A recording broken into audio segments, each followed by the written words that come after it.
hace pensar a la justicia, o por lo menos a la parte querellante, que es Nicolás Cepeda el autor de la desaparición y eventual muerte de la joven? Sí, mira, hay harto detalle. Mira, esta investigación comienza el 13 de diciembre. Eso también llama la atención.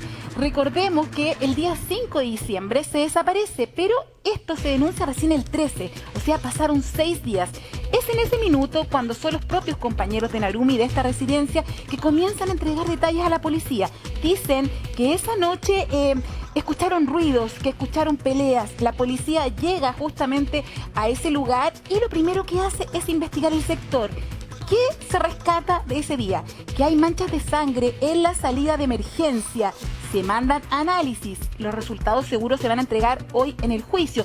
Ese es un primer antecedente. Segundo antecedente, se sabe que es justamente Nicolás Cepeda la última persona que está con Narumi esa noche. Habían ido a comer a un restaurante. Hay imágenes, hay una foto, Mauricio, de ese restaurante. Posteriormente se le sigue la pista por GPS al vehículo que le había arrendado.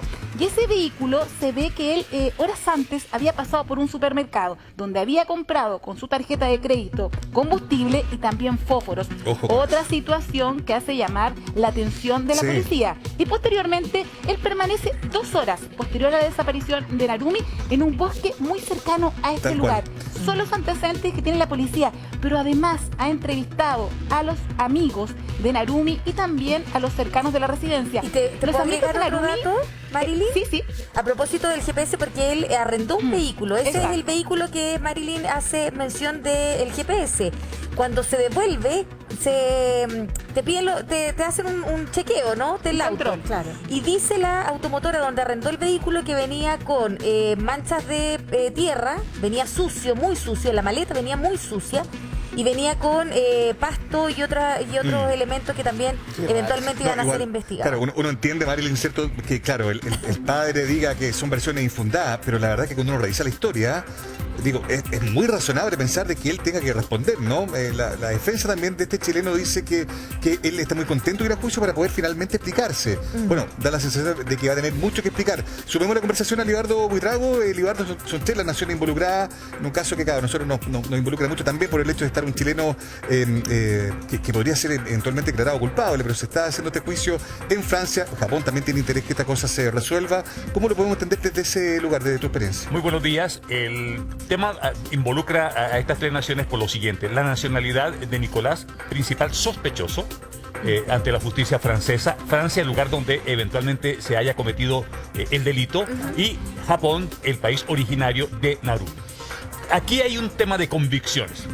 La Fiscalía francesa se hizo la convicción, luego de estas investigaciones, que en el caso de Nicolás Cepeda, todos los elementos que han recogido durante la investigación apuntan a que sería el responsable de la desaparición y probable muerte de Narumi. Es la convicción que tiene la Fiscalía, y con los elementos de investigación fue que presentó la solicitud de extradición ante Chile. La Corte Suprema de Justicia evaluó, escuchó los alegatos, y también se formó la convicción de que era necesario que se presentara Nicolás Cepeda ante la autoridad francesa para que respondiera frente a la acusación que se le hace. Primera convicción. Si uno escucha al papá, y de acuerdo a lo que acabamos de ver en pantalla, la entrevista que dio un medio, la familia también dice que tienen la convicción respecto a que no tendría nada que ver. Por lo tanto, este caso, que he seguido atentamente por las cancillerías, por los ministerios de Japón, por una razón, no solamente la desaparición de ella, sino la eventual ocurrencia de un delito de género, que también es otro componente que se suma aquí. Uno en derecho siempre dice lo siguiente: que aparezca el cuerpo del delito tal cual Mirna lo señala. Sin embargo, la Fiscalía lo que dice es lo siguiente: nosotros lo que hemos hecho, y de acuerdo a lo que mencionaba Ángeles en el siguiente sentido, de haber hecho el seguimiento al vehículo, toda la trazabilidad de que Nicolás Cepeda fuera la última persona que haya visto a la joven japonesa, con todo eso, aunque no exista el cuerpo del delito, o la persona como no ha sido encontrada ni viva ni muerta, la Fiscalía francesa dice: tengo la argumentación jurídica para decir que aquí la sospecha es que se haya ocurrido un homicidio voluntario con premeditación, que es la carátula con que está en Francia investigándose este delito. Te digo algo, Libardo, y te agrego también, Marilyn, aquí en nuestro país hay personas que están detenidas por desapariciones ejecutadas bajo la dictadura militar, de personas que nunca aparecieron, pero que el juez se formó la convicción, se dice, la comisión fundada de la participación del inculpado en esa desaparición. Por lo tanto, no porque no exista cuerpo del delito significa que tú no puedes condenar a una persona si es que el juez, ¿no es cierto?, adquiere esa convicción fundada de que efectivamente es el culpable. Y esa argumentación tan potente se tiene que considerar en el momento en que un país concede la extradición de un nacional. Cuando hubo los alegatos ante la Corte Suprema, recordemos esa parte, para otorgar la extradición de Nicolás Cepeda, la Fiscalía francesa adjuntó a las autoridades chilenas para que dieran esta autorización todos los argumentos para esta situación. Luego se pensaba, bueno, como aquí no hay reciprocidad, dado que uno de los asesinos del senador Guzmán no lo han extraditado a Chile, entonces no se podría coger esa figura. Sin embargo, la Corte Suprema dijo, nada, aquí esto es otra cosa. Aquí estamos frente a una situación eventual de derecho penal y por lo tanto se procede a otorgar, porque el delito que se está investigando, la causa que se está investigando primariamente en Francia, la tenemos contemplada en Chile.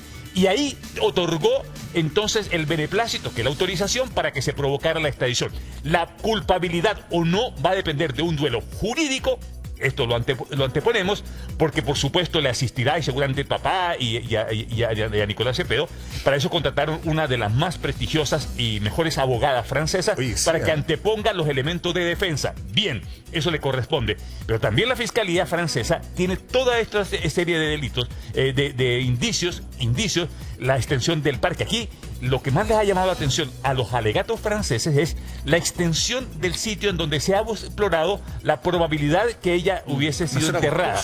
Claro. Y una de las dificultades, y una de las dificultades principales es que en el lugar, en la escena probable del cuarto de ella, no se encontró sangre. Entonces, la hipótesis que maneja la Fiscalía es estrangulamiento, que eso podría haber sido lo que no generó que se encontraran situaciones de violencia en el cuarto.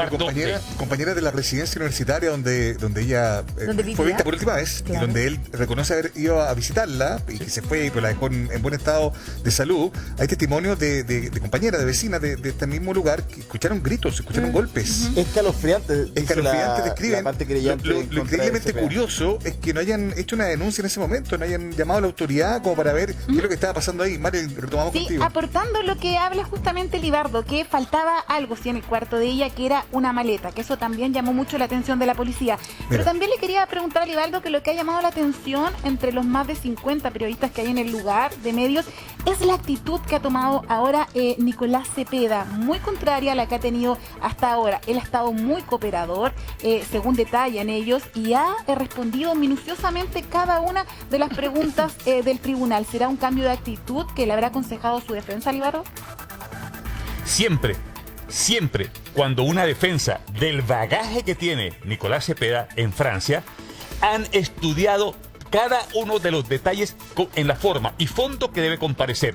En la forma es cómo se va a plantear, en el fondo es ir argumentando al interior del tribunal donde se está haciendo el juicio, pero además comunicacionalmente eso es una estrategia definida para ambientar lo que es mostrar a la persona que está imputada de homicidio pasivo con premeditación, que es el delito. Ese delito en Francia da cadena perpetua, para que comencemos a conversar. Es cadena perpetua. El homicidio voluntario con premeditación da la premeditación, es lo que para la justicia francesa da cadena perpetua. En ese contexto es evidente que aquí se están moviendo dos estrategias.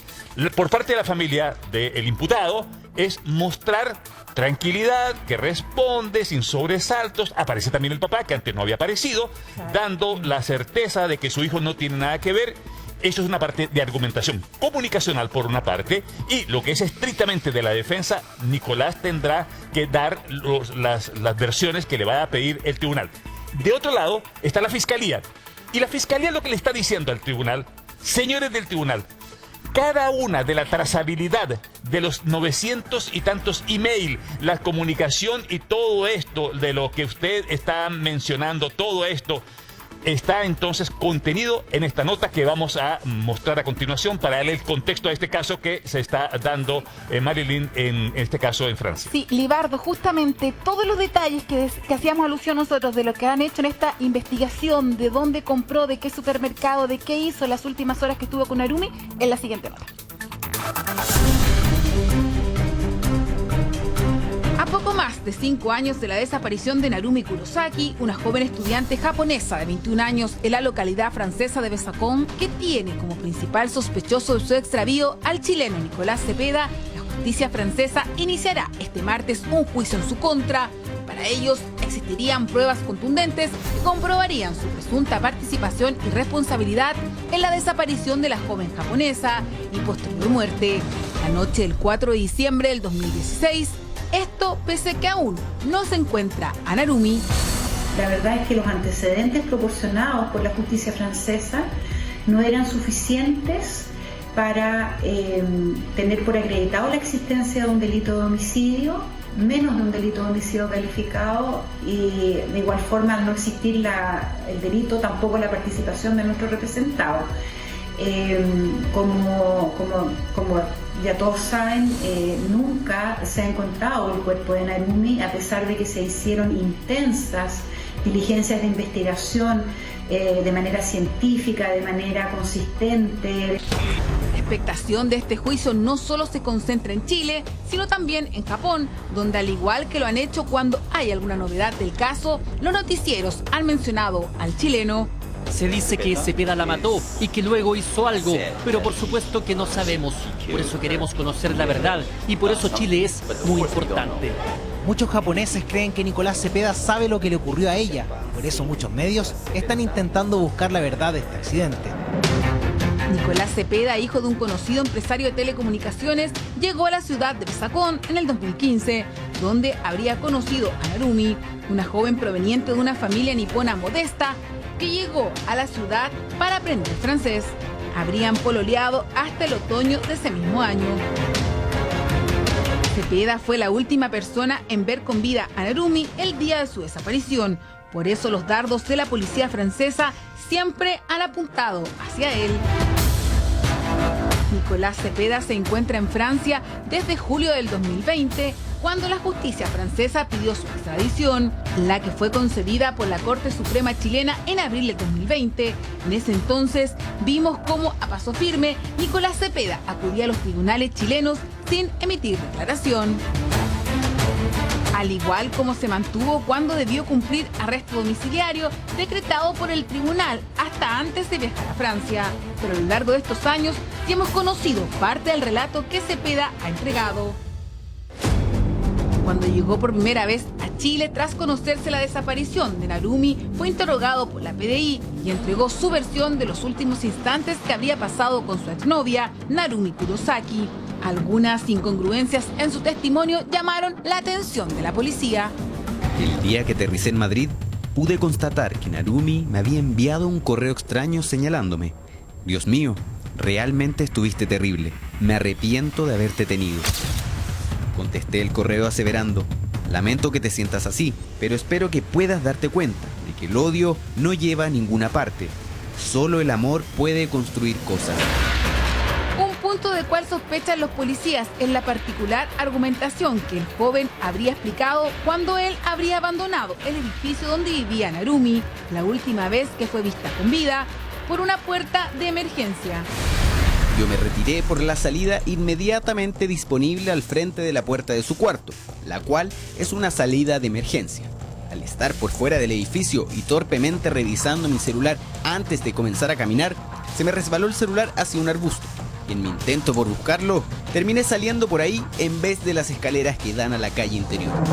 Esta declaración solo sería una de las tantas pruebas que dicen tener los investigadores para concluir que este joven podría estar vinculado a la muerte de Narumi. Las investigaciones realizadas después de los hallazgos iniciales no nos dan ninguna esperanza de encontrar a esa joven con vida, como algunos puedan creer. Tras la desaparición de Narumi, la policía francesa encontró restos de sangre en la salida de emergencia por donde habría abandonado el edificio de Narumi, su ex pololo chileno.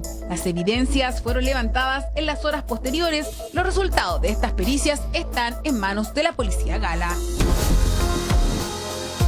A lo largo de la investigación se conocieron nuevos testimonios que aparecieron en la prensa francesa con respecto a este caso, como la información que recibió la policía gala basada en el relato de una amiga de la joven desaparecida, que entregaría datos relevantes con respecto a las solicitudes realizadas por el en ese entonces estudiante de ingeniería chileno días antes de la desaparición de Narumi. Otro testimonio relevante es el de una joven francesa quien vivía en la misma residencial estudiantil de Narumi. Moi, dans la nuit du dimanche au lundi, vers 3h du matin, j'ai entendu des cris d'angoisse assez forts, assez aigus puis réguliers. Et j'ai aussi entendu des booms sous les portes, les meubles. Sauf qu'après, j'ai regardé sous la porte si quelqu'un réagissait et il y avait vraiment le silence total. Et j'ai pas osé bouger de mon lit, mais maintenant je regrette parce que quand je vois ce qui s'est passé. Para la justicia francesa, todos los dardos apuntan a nuestro compatriota, ya que al entrevistar a los amigos de Narumi, ellos declaran haber visto actitudes extrañas, como este mensaje de chat enviado por el joven a sus cercanos cuando Narumi desaparece, o este mensaje de video donde él hace una clara advertencia a la joven sobre actitudes que ella tendría que no le gustaban. Recently, Narumi did some bad things which are costing her to follow some conditions in order to keep this relationship. Even though that, I believe we should live in another way. We should live without those conditions, but trusting each other and being honest and not hiding. I think that's a much more healthy way to live. Pruebas a las que se sumarían las extrañas compras realizadas por el ex de Narumi el mismo día de su desaparición en un supermercado y pagadas con la tarjeta de crédito del estudiante de ingeniería, movimientos que quedaron respaldados en su cuenta bancaria. Además de la georreferenciación del teléfono y el vehículo arrendado hacia un bosque horas posteriores a la desaparición de Narumi. La verdad es que no parece posible determinar que existió el homicidio. Habían alternativas, la posibilidad de que ella haya desaparecido, que haya querido desaparecer, la posibilidad de que ella haya cometido un atentado contra su vida en algún otro lugar. En fin, no creemos que existe un estándar legal como para tener determinada la existencia de un homicidio y menos un homicidio calificado. La defensa de Nicolás está a cargo de la prestigiosa abogada Jacqueline Lafont, fue abogada de Sarkozy y otros reconocidos políticos franceses. El juicio contra Cepeda debería extenderse hasta el 12 de abril. Bien, ahí la nota de Marilyn Pérez que explicaba cronológicamente qué fue lo que ocurrió con este caso y con la desaparición de Narumi, pero hay varias cosas importantes y que llaman la atención, ¿no? Que no están especificadas acá, pero hay mucho más, y de eso hablaba Marilyn, que hoy día podríamos conocerlos en este juicio, y tiene que ver precisamente con los mensajes que él envió a través de video a los amigos, cuando planteaba esta idea de que ella no cumplía con ciertos requisitos para esta relación, una. Segundo, cuando se habla de la desaparición, ojalá que la encuentren. Y tercero, hay muchos mensajes que probablemente los vamos a conocer en el transcurso de esta jornada o de las próximas. Recordemos que este juicio se va a alargar hasta el próximo 12 de abril. Hay muchos mensajes que se le envió a los amigos y a los familiares de Narumi en japonés. ¿Y qué decían los amigos? Que Nicolás le había preguntado, les había pedido traducción de esos mensajes, y después esos mismos mensajes habían llegado a los familiares y otros amigos. Ángeles, una pregunta que uno se hace naturalmente. Si ellos habían terminado la relación, ¿por qué viaja él a Francia a reunirse con ella? ¿Por qué luego, ¿no es cierto?, de su desaparición vuelve a Chile? ¿Hay ahí algo extraño? Naturalmente que las pruebas, insisto, son difíciles de reunir cuando no está el cuerpo del delito, tal como hablábamos contigo, Libardo, pero lo que decíamos, aquí la Fiscalía francesa tiene presunciones fundadas que van uniendo distintos cabos, ¿no es cierto?, de esta larga cadena que le hacen tener la convicción de que él está detrás de su desaparición. Y por lo mismo, Mirna, podemos también ver cuál es el argumento que va a plantear la defensa en Francia, aunque lo hayan dado aquí en Chile. Se trata de lo siguiente. Lo que va a decir la defensa de Nicolás es al no existir el cuerpo, no le imputen delito porque no hay delito. Esa es la parte argumental potente que ellos tienen. Que lo ¿Dónde mismo de está la el delito? defensa, fue lo mismo de la defensa chilena. Lo que dice la abogada, que hemos visto en la nota, con fuerza, y es el argumento principal que va a utilizar durante el juicio, es, mire, ¿de qué delito se va a imputar? Porque ni siquiera la figura de desaparecida le estaría reconociendo. Entonces, no le imputen ningún delito porque, dice la defensa de Nicolás Cepeda, no hay delito que sea imputable, es lo que dice la defensa. Y como tal señala Mirna, la cadena de trazabilidad respecto a la ida de Cepeda, el último que la vio, y todo el recorrido tecnológico que ha levantado la Fiscalía, está sobre la mesa para decir, nos asiste la presunción de que Narumy fue asesinada. Por eso entonces pide que se investigue bajo la carátula de homicidio voluntario con premeditación, a la luz de todos los argumentos. Y la parte de la defensa dice, no señor, no hay cuerpo, no sabemos dónde está, ustedes tampoco nos dicen dónde está Narumy, por lo tanto no le pueden imputar a nuestro cliente el delito de homicidio. Sí, y eso entonces es súper discutible. Jurídicamente hablando. Y es que eso se trata del derecho. Cuando tú vas a... qué bueno que toquemos el punto. Cuando tú vas a un estrado judicial, como decía un antiguo profesor de Derecho Penal mío, deme todo el Código Penal en contra para defender a una persona, que yo voy a encontrar en la interpretación un artículo para sacar a mi cliente libre. Bueno, yo tomo eso de mi profesor de Derecho Penal y esa es la labor de la abogada, de la defensa. Lo que va a decir es presentar todos aquellos argumentos que la defensa entiende y ver cómo los va a ir contrastando con la fuerza que tengan las pruebas de la Fiscalía. Entonces aquí va a haber dos cosas: la fuerza de las pruebas de la Fiscalía y los elementos jurídicos de la defensa para poder un poco contrastar. Y yo estoy de acuerdo contigo, el derecho es básicamente interpretativo y el derecho penal mucho más.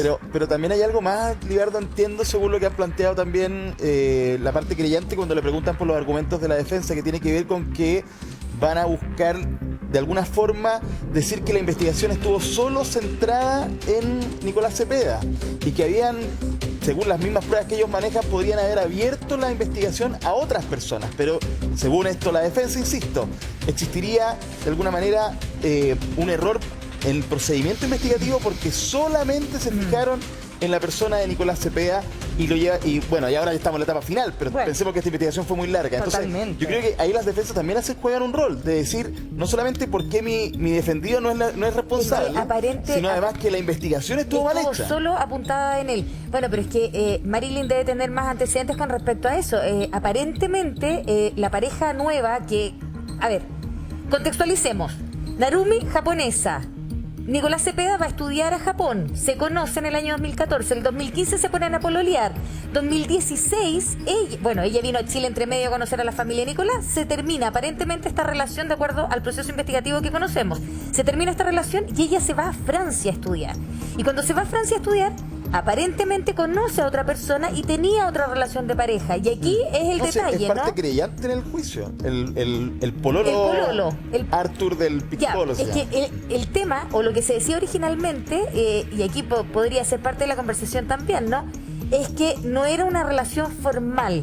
Que eso fue lo que se dijo originalmente y por eso... Sí, Marilyn. Y hay un detalle importante también. ¿Por qué solo se comienza con la investigación del chileno? Porque es la última persona en verla con vida. Es por eso que se centra ahí y también él es indicado por las propias personas que estaban alrededor de esta residencia, que lo ven ahí y también él se toma como antecedente que ellos van a un restaurante horas antes. ¿Se acuerda que hay incluso una foto que sale en la nota? Es por eso que se toma como punto de referencia solo se investiga al chileno. De hecho lo dice el fiscal francés cuando viene para acá. Todo apunta hacia él por todos los detalles que nosotros hemos recogido y también por pruebas que ellos tienen y que se van a revelar ahora en este juicio. Recordemos que al principio, cuando parte a eso de las 5 de la mañana, es el propio presidente del tribunal quien hace un resumen del caso y también señala todos los puntos que se van a tratar en este juicio y también las pruebas importantes que hay en contra del chileno. Recordemos que yo hablaba en la nota de estas muestras de sangre que hay justamente en una de las salidas de emergencia. Por lo menos nosotros no hemos sabido ese resultado. Quizás se van a revelar también en este juicio. También puede ser un día clave porque se van a revelar parte de estas pruebas que tiene también el tribunal guardado. Sí, Marilyn, queremos revisar una línea de tiempo del caso con Libardo Buitrago. A ver, Libardo, vamos entendiendo del comienzo, ¿no?, de esta historia que, mira, más allá de quién fue quien mató a la joven japonesa, este es un crimen de género. Exactamente. Absolutamente. Si es que las autoridades logran comprobarlo, porque ahí está la... Vamos a hablar. Exacto. El 4 de diciembre del año 2016, Narumi Kurosaki desaparece en Francia. Y el único sospechoso, por tal cual lo ha dicho muy bien Marilyn, es su pareja, el joven chileno Nicolás Cepeda. Esto ocurre el año 2016. El 10 de diciembre del año 2016 comienzan a aparecer las primeras pruebas en contra, porque no encuentran, comienzan las denuncias y comienza la Fiscalía de Francia a tomar el caso y a configurarlo para finalmente darle el caso de homicidio voluntario con premeditación. El 17 de abril del año 19, Nicolás Cepeda es interrogado en Chile por un fiscal francés que viajó hasta el país y le tomó declaración de acuerdo al ordenamiento jurídico que existe entre Francia y Chile. El 2 de abril del año 2020, la Corte Suprema de Chile, después de los alegatos y de los juicios que hubo, acogió la solicitud de extradición hecha por el gobierno de Francia y las autoridades francesas y otorgó la extradición de Nicolás Cepeda para que aparezca ante la justicia en los casos de averiguar qué era lo que estaba ocurriendo. Para eso lo entregó.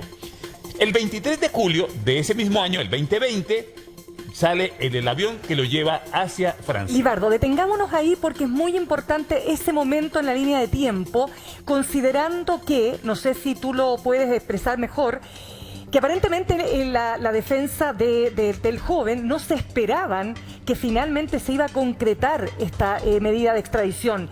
¿Es así? ¿Qué hubiese pasado si no se concretaba? Por cierto, Mirna, yo recuerdo haber estado conversándome públicamente sobre el caso, y era que al no aparecer el cuerpo de Narumi, era difícil la presunción de asesinato, de homicidio, y más bien, decían algunos, había que hablar de desaparición. Y eso era lo que se alegó ante la Corte Suprema. Sin embargo, lo que adjuntó la Fiscalía Francesa para que la Corte Suprema de Chile se hiciera la convicción para otorgar la extradición fue que habían elementos profundos de investigación que hacían posible la comparecencia de Cepeda en Francia. Sí, yo quiero complementar también lo que estás diciendo tú, porque a mí me tocó justamente ir a las distintas interrogatorios que tuvo justamente el fiscal francés. Estuvimos ahí afuera de la corte y todos pensaban que esta extradición no se iba a llevar a cabo, por lo que tú decías.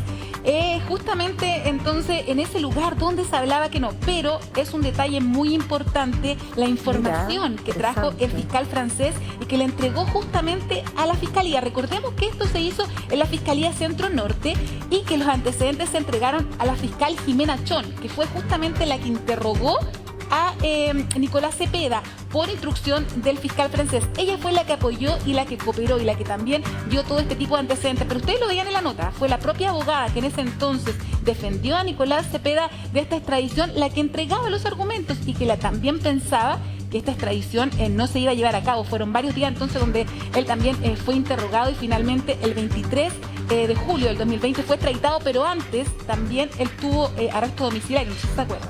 Así es. Ahora, en la línea cuando uno preguntaba, ¿para dónde va el fallo de la Corte Suprema? Muchos decían, no, la Corte no va a otorgar la extradición.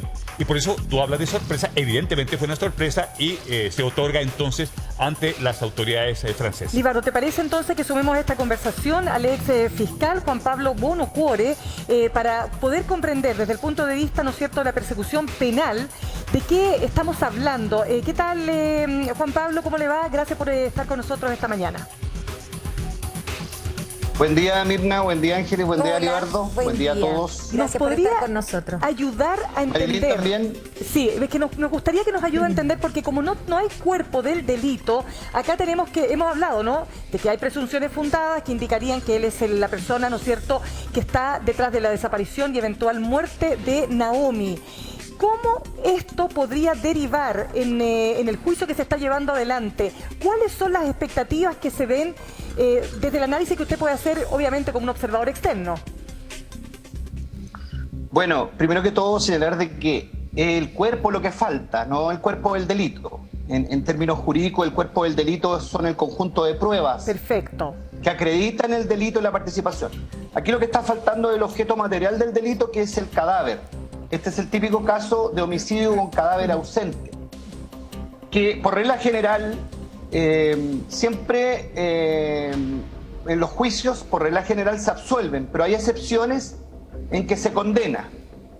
En Chile han habido casos con el sistema nuevo en que se ha condenado sin cadáver. Esto ocurre en el año 2009 en Puerto Natales. El Tribunal Oral consideró que, no obstante no haber un cadáver, de todas maneras se acreditaba el delito de homicidio. Y lo que resolvió el tribunal, a pesar de la dificultad, fue que no es necesario tener un cadáver para poder acreditar el homicidio. Si es que los medios de prueba son tan graves, son tan suficientes y están todos tan conectados que puedan crear convicción en los jueces de que se trata de un delito de homicidio calificado y que les cabe participación. Perdone, Por lo fiscal, tanto, que lo interrumpo en ese punto porque lo comentábamos. En los casos de derechos humanos de que se han fallado en Chile por desapariciones de personas cometidas bajo la dictadura, ese ha sido el procedimiento. Es decir, el juez adquiere, ¿no es cierto?, no solo la presunción, sino que la convicción de que el imputado fue el que ejecutó, digamos, la desaparición y eventual muerte, ¿no?, de la persona desaparecida, ¿no es así? Sí, bueno, ahí se aplica la tesis lo que es el secuestro con desaparición forzada, y parte principalmente del hecho de que hay una privación de libertad para luego hacer desaparecer el cuerpo y principalmente porque el secuestro es un delito permanente que existe hasta que no aparece el cadáver. Correcto. Como un secuestro de delito permanente hasta que no aparece el cadáver, se mantiene en el tiempo y, bueno, obviamente después se aplica la norma de desaparición forzada. Pero en este caso es distinto porque derechamente acá hay una muerte o una supuesta muerte de otra persona a manos de un tercero. Entonces, si bien son parecidos, lo importante es que el tribunal, no hay ninguna norma especial que señale que tiene que haber un cuerpo presente o un cadáver presente para poder acreditar el delito de participación, el delito de homicidio y la participación. Por lo tanto, va a depender de cómo la Fiscalía presente las pruebas, las ordene y llegue a la convicción de este tribunal que está compuesto por jueces profesionales y jurados, que son prácticamente 6, que son por lo tanto son 9, un número impar. Sí. Queremos seguir profundizando en eso, Juan Pablo, si nos permite un par de minutos, porque tenemos que tomar contacto a esta hora. Que está allí en el lugar es Erika Olavarría, corresponsal entonces en Francia. ¿Cómo está, Erika? Buen día. Bien, buenos días, ¿y ustedes? Bien, muy bien, gracias. Por favor, cuéntenos qué es lo que está ocurriendo allí en este juicio, ¿no?, contra Nicolás Cepeda. Y bueno, no sé si ustedes ya han podido ver imágenes de este juicio. Comenzó temprano en la mañana, Nicolás Cepeda vestido con una camisa azul clara y una corbata negra, siempre con esa tranquilidad que les caracteriza, acompañado por sus padres, que van a testimoniar hoy día justamente después del almuerzo. Hubo recién un receso del almuerzo, ahora están retomando esas audiencias y sus padres van a tener que hablar de él, porque esta tarde lo que se va a hacer es lo que se conoce como el análisis de la personalidad. No es un análisis psicológico, sino que saber quién es Nicolás Cepeda, lo que le gusta hacer, cuál ha sido su trayectoria hasta el día de hoy. Efectivamente, como decía el abogado, esta mañana se sortearon, lo primero que se hizo, los jueces que van a constituir esta bolsa de sentados, si lo decimos traducido literalmente, y posteriormente se hace siempre en los juicios. El juez, el investigador, hizo un resumen de lo que han sido estos ya 5 años y medio de investigación. Y luego comenzó el primer interrogatorio de Nicolás. Todos los días va a ser interrogado. Esta mañana fue el primero, básicamente. El juez le preguntó por qué había venido a Europa. Él dijo que había venido a Europa porque estaba buscando un poco, quería saber si volvía a estudiar, como seguir los estudios que había hecho en Japón, o si en realidad se ponía a trabajar. Entonces el juez le insistió, pero ¿por qué usted vino a Besançon, que también es una pequeña ciudad, ¿no?, del este de Francia? Él, hay que decir, no supo responderlo, dijo que básicamente en Europa él tenía 2 referencias, que era Narumi, ¿ya?, que era su novia de ese momento, y su primo que vivía en Barcelona. Dato importante, su primo no aceptó participar como testigo. Recordemos que dentro de las muchas pruebas a falta de cuerpo que acusan a Nicolás. Están también las declaraciones de este primo que estudia medicina, que vive en Barcelona, que dijo justamente que él le había preguntado, ¿no es cierto?, cómo se hacía para dar muerte a una persona por asfixia, y que también le había mentido, le había dicho que había venido a Besanzón y no había visto a Narumi. También el juez insistió en si había sido azaroso ese encuentro que ellos habían tenido en el campo. Recordemos que muchos estudiantes, incluso fotografías de Nicolás Cepeda en el campo. Perdón, perdón. Sí, no, es que hay varias cosas que has dicho en esta conversación que nos parecen relevantes, ¿no?, de poder destacar. Va a tener entonces que declarar todos los días Nicolás Cepeda en este juicio que se podría extender hasta el próximo 12 de abril. Y lo otro, el primo, que se supone que eran estos dos contactos, y ahora entendemos el por qué Nicolás Cepeda fue, o esta es su justificación, que no habría sido a ver a Narumi, sino que era para buscar un lugar porque él quería estudiar en Europa y tenía dos contactos en Europa, que era Narumi, su expareja, y era su primo que vivía en Barcelona. Esos testimonios que tú relatas, Erika, con respecto al primo, que le había dicho originalmente que no había visto a Narumi, y segundo, que eventualmente cómo se daba muerte a una persona por asfixia, ese primo no declaró, pero ese testimonio se dio a conocer igual hoy día, ¿o son antecedentes pasados?